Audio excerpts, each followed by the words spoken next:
Hello, I'm John. Let me first introduce my audience. Please hold here for a second. I want to make sure everyone's seeing it. Okay, perfect. Thank you. As I ate the oysters with their strong taste of the sea and their faint metallic taste that the cold white wine washed away, leaving only the sea taste and the succulent texture, and as I drank their cold liquid from each shell and washed it down with the crisp taste of wine, I lost the empty feeling and began to be happy and to make plans. I dream of food, I dream of wine, creamy pillows of rice soaking up bone broth and dried fruit, a blank canvas of rice painted with brushstrokes of wine, broth, butter, and saffron. A Jackson Pollock, or Rembrandt is always welcome at the risotto party.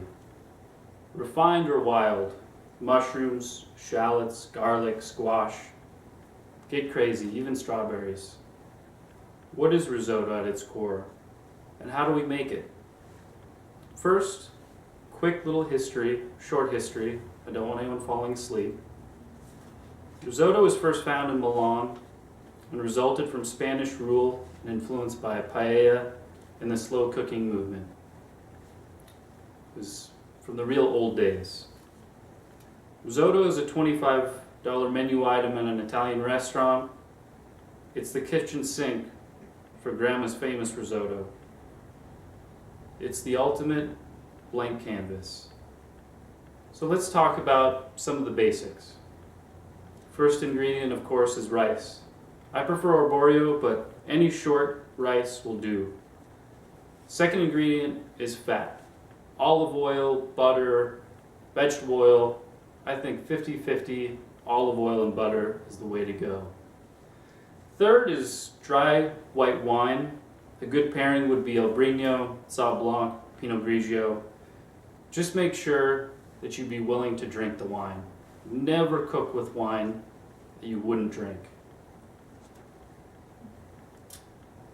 Dry, citrus, high acidity, non-fruit. These are the flavor profiles you're looking for. Fourth ingredient is broth. Chicken, pork, vegetable, seafood. It's the ultimate place for experimentation and artistry. All the ingredients are important, but the most important by far is the broth when it comes to risotto. If you have to buy pre-made broth, don't do it. I'll come to your house and I'll yell at you. Please don't do it. The fifth ingredient is cheese. Parmesan, Pecorino, Romano.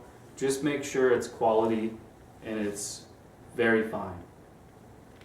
Now that we have the basics, let's make risotto. Start by heating the pan, medium to medium high.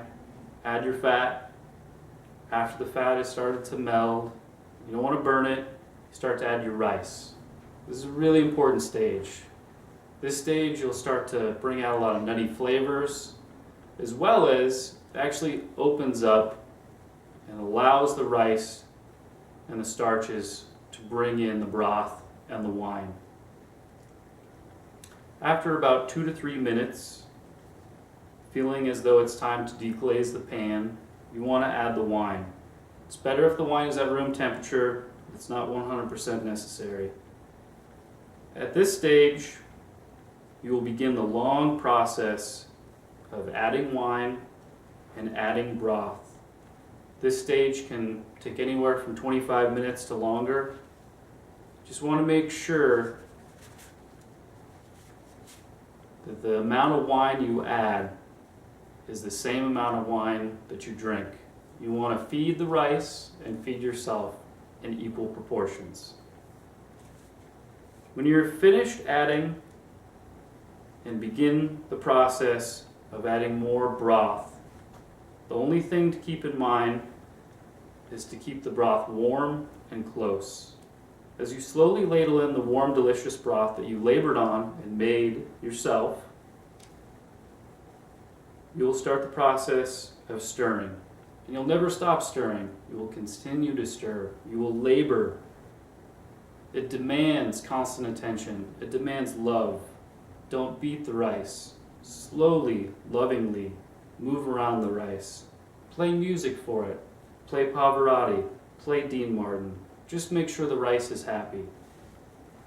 At about 20 minutes, you will hit this magical stage. This is where a creamy texture will form. It's important at this stage to think about balance. You don't want soup and rice. You don't want a glue ball. Only experience and tasting will give you the knowledge of when to pull the rice off the heat.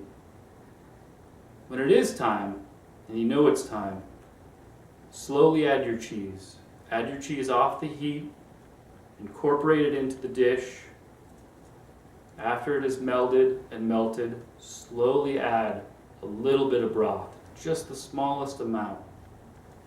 The only way you know that you made perfect risotto is the spread. A hot plate. As you pour the risotto onto that hot plate, it should spread, almost like a volcano spreading along a hot plate. If it hits and it's a glue ball, you haven't made risotto. I don't know what the hell you've made. Risotto should represent you and your direction in life. Are you a Pollock? Are you a Rembrandt? It's your choice. The only thing is, if you don't use homemade broth, I'll come to your house and I'll yell at you. Here's my audience.